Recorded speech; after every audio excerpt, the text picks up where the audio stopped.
Bonjour à tous. Donc Norchevun est arrivé sur scène, donc on va mettre un petit peu de pulse là. Je vous présente d'abord notre équipe de démonstration. Vincent, notre maître assistant, Guillaume, Yann, André, que nous appelons couramment Dédé, Jérôme, Alexis, Luc et Manon. Alors, je vous présente rapidement le club. Nous sommes un club d'arts martiaux basé à Faches-Tubénic. C'est juste au sud de l'île pour ceux qui veulent. Vous pouvez avoir tous les renseignements à notre stand. Nous allons faire une démonstration d'arts martiaux. Donc nous allons pratiquer, ou vous montrer en tout cas un échantillon de tout ce que nous pratiquons au club, avec les différentes armes, les différentes formes de combat, à 1 contre plusieurs, à 1 contre 1 ou avec des armes inégales.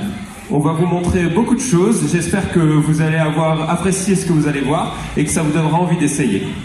Allez, pour le début, je vous propose d'applaudir tout le monde et on va partir sur un premier combat au Bokken entre Guillaume et Vincent.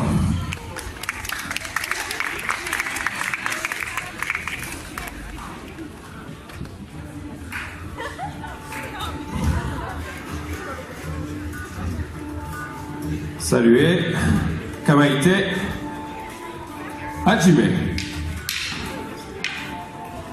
Alors vous assistez à un combat au Bokken. Le Bokken, c'était l'arme traditionnelle des samouraïs pour s'entraîner. Dans le Japon médiéval, on s'entraînait pas avec des armes en mousse comme aujourd'hui, mais avec déjà des armes en bois.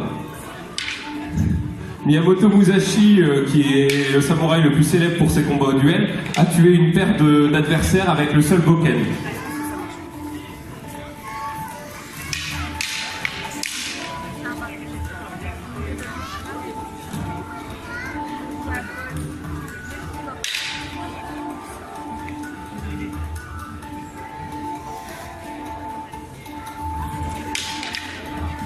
Alors là, nous vous montrons un premier combat.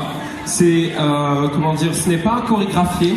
Ils sont vraiment en train d'improviser le combat. Ils sont en train de réellement combattre sans aucune forme de préparation préalable. Ah, c'est le jeu. Ah, je crois que tu avais demandé une dédicace. Je me suis demandé pourquoi ça a duré 30 minutes.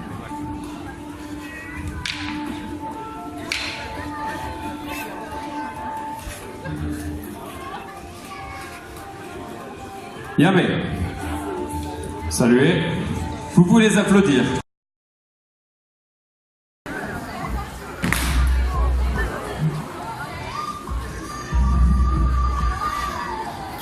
Alors, Vincent, qui va démontrer toutes les façons de se défendre, va rendre systématiquement l'arme à Yann. Et Yann va continuer à la classer indéfiniment.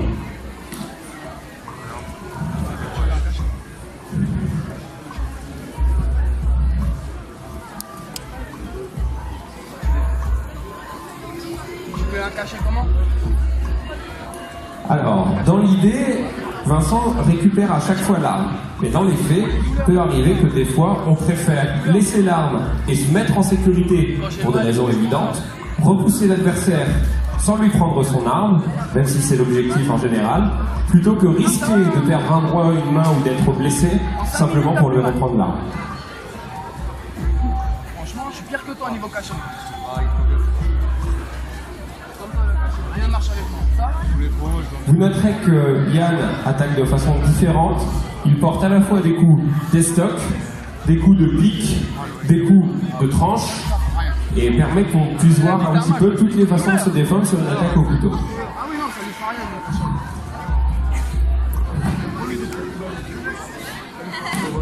Ça va le cerveau.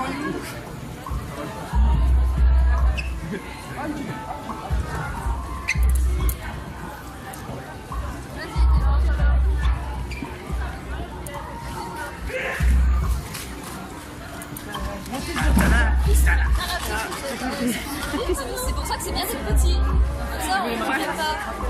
Ça dépend des infos. Ça va, je vais être exprès.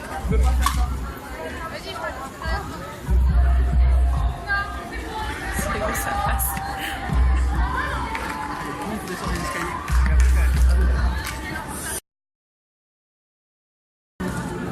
Les volontaires sont prêts, vous pouvez vous rapprocher un petit peu. Saluez. Kamaite, autrement dit, mettez-vous en garde. Et Hajime.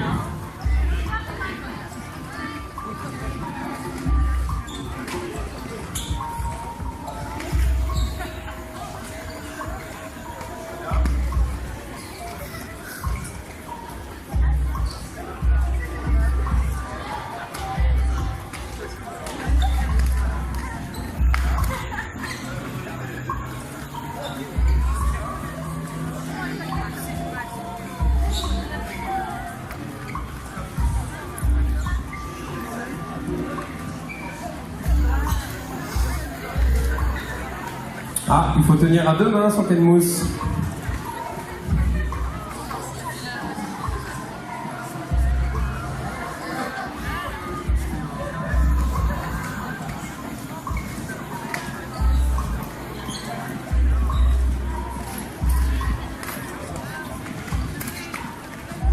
Yame. Remettez-vous en ligne. Hop, excusez-moi.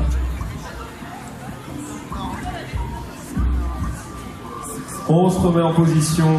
Regardez en face comment ils tiennent leur arme pour le salut. Remettez-les sur le côté. Voilà. Saluez. Bon alors, nos volontaires. Jérôme? Vas-y, alors dis-nous ce que tu en as pensé. Ah, c'est physique? C'est physique, c'est physique. C'est trop bien. Bon, ben voilà, vous avez une idée de ce que ça peut être. N'hésitez pas à venir prendre des renseignements au stand. Bon, ça a été. Ouais, bah, très bien, très bien. Bon, vous pouvez rendre les Kenmousse et ensuite nous allons passer à un autre combat. À un tanto, c'est-à-dire le couteau traditionnel japonais. Jérôme est à main nue et Alexis est armé de son boken, qu'il n'a pas quitté. Saluez. Kamaite. Hajime.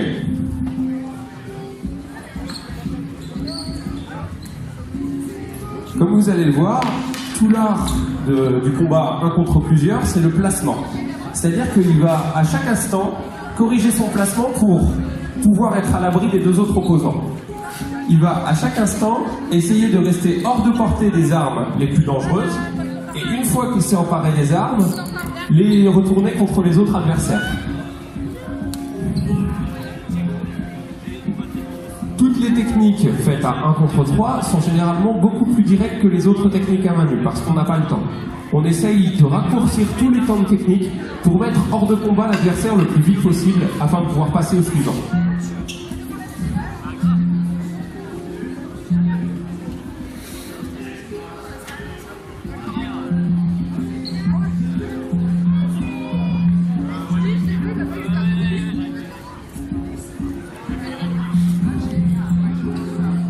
Alors le 1 contre 3 et les combats à armes inégales ne sont plus pratiqués dans beaucoup d'écoles. Ce n'est pas que les membres des autres écoles soient devenus faibles avec le temps, c'est simplement que pour beaucoup de gens, les arts martiaux sont en grande partie devenus un sport, et le sport prend comme point de départ l'équité entre chaque participant. Alors que dans les arts martiaux traditionnels japonais, qui étaient un art de la guerre, le but était de pouvoir se sortir de n'importe quelle situation et dans n'importe quelle circonstance. C'est pour ça que nous souhaitons rester fidèles à cette tradition et continuer à travailler des techniques à 1 contre plusieurs avec des armes inégales, tout simplement parce que sur le champ de bataille, n'importe quelle circonstance pouvait se présenter.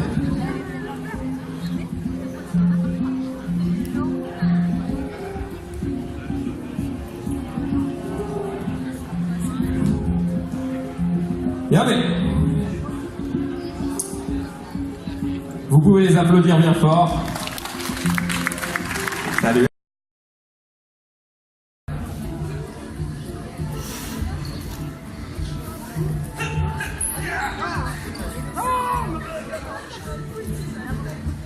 Oh, tu veux qu'on te colle sur la tête?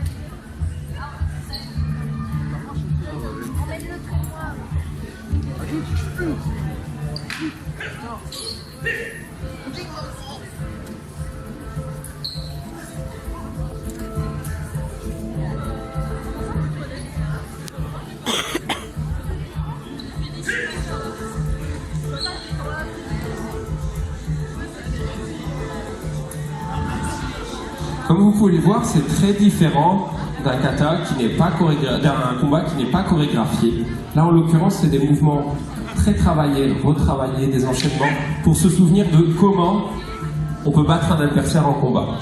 C'est après avoir travaillé longuement ces katas à l'entraînement, on peut par la suite placer ces enchaînements en combat.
Alors, comme vous pouvez le voir, ces enchaînements ont commencé avec le bokken, mais ils ont maintenant délaissé le bokken pour montrer un morceau du kata à main nue.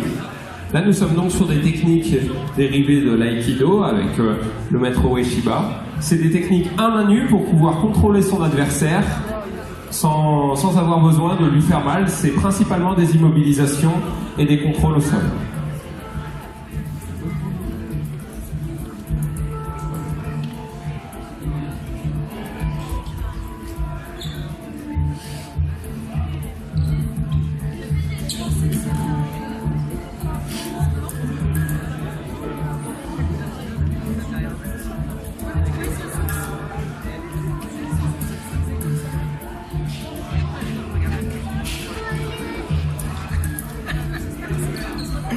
Tu peux pas aller voir papa, ma chérie.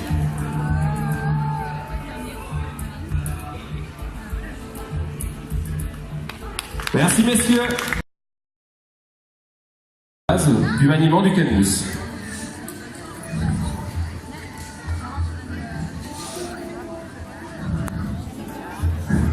Alors, Vincent va leur expliquer qu'il y a principalement 3 grandes règles. On commence par manier son arme de la main droite. C'est-à-dire que la force dans le maniement de l'arme se fera de la main droite. On va frapper avec la main droite. On orientera l'arme avec la main gauche. Il est en train de leur expliquer que on a pas mal quand on prend un coup de canus, que c'est sans danger pour commencer. Il faut aussi savoir qu'il y a plusieurs règles de sécurité très importantes. On ne met pas de pique, surtout pas à la gorge, pas de coup à la tête. Et si l'un d'entre eux entend le commandement Yame, tout le monde doit s'arrêter. Ok, on a nos volontaires, on a nos partenaires ici. Alors, pour le cérémonial, vous allez vous mettre face à face les uns avec les autres. Je vais dire saluer, vous allez rendre un salut à votre partenaire. En ligne. Hop. Saluer. Kamaïté, autant dire mettre en garde.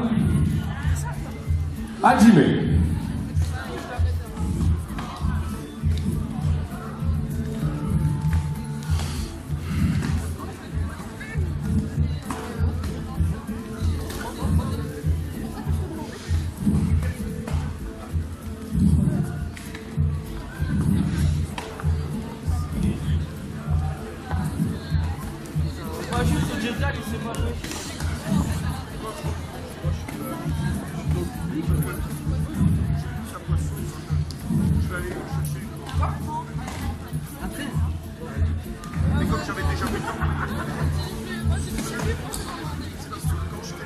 Y a-t-il dans la salle encore beaucoup de gens qui veulent essayer par la suite? Non, pas pour l'instant. Là-bas? Ah non.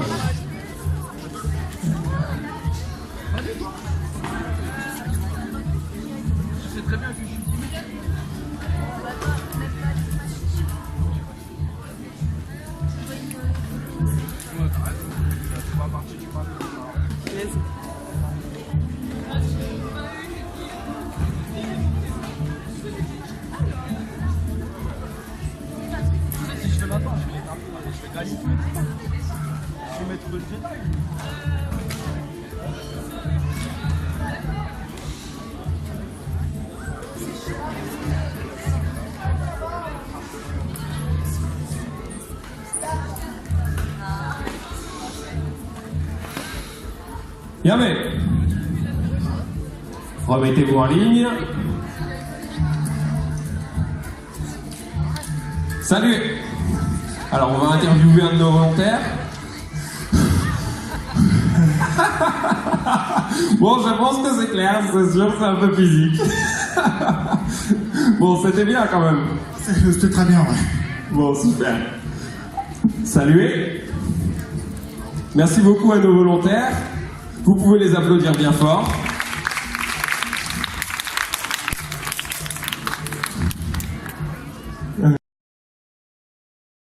Apprendre à manier les armes, etc. C'est l'arme de base quand on commence pour s'entraîner. Saluez.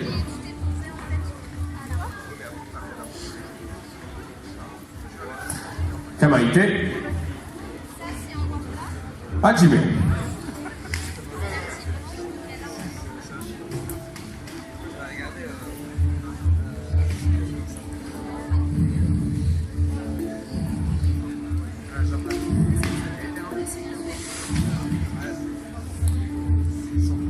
Alors le kenmus représente donc, comme le boken, le katana traditionnel japonais. Comme vous pouvez le voir, c'est une arme très particulière, le katana japonais, parce que contrairement aux armes médiévales en Occident, il n'y a pas de bouclier. Le katana sert à la fois pour la défense et pour l'attaque. On part avec et on attaque avec. En sachant que sur le kenmus, on ne visualise pas comme sur le boken le plat de la lame, mais il faut savoir que toutes les parades se font du plat de la lame en combat. Et que donc, pour préserver le fil de sa lame, il faut énormément de précision dans le maniement de l'arme. Oui, vas-y ma chérie.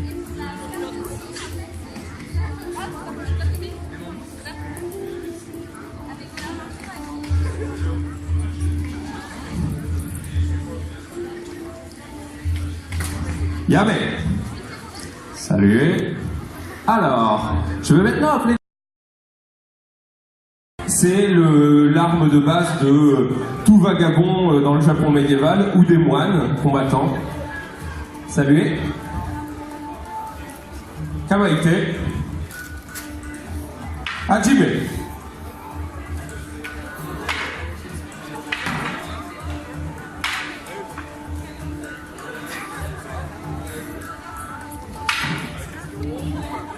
Vous voyez la technique, c'est principalement une arme à longue distance. Le but est de désarmer l'adversaire par un coup sec.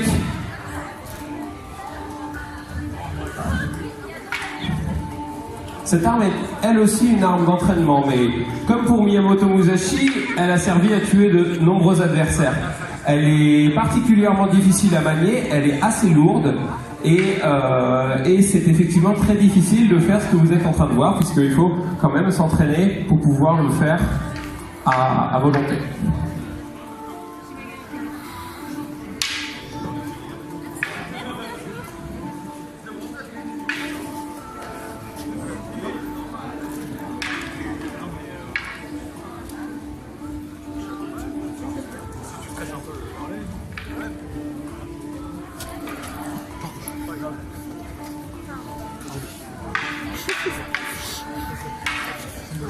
Yamé. Salut. Alors,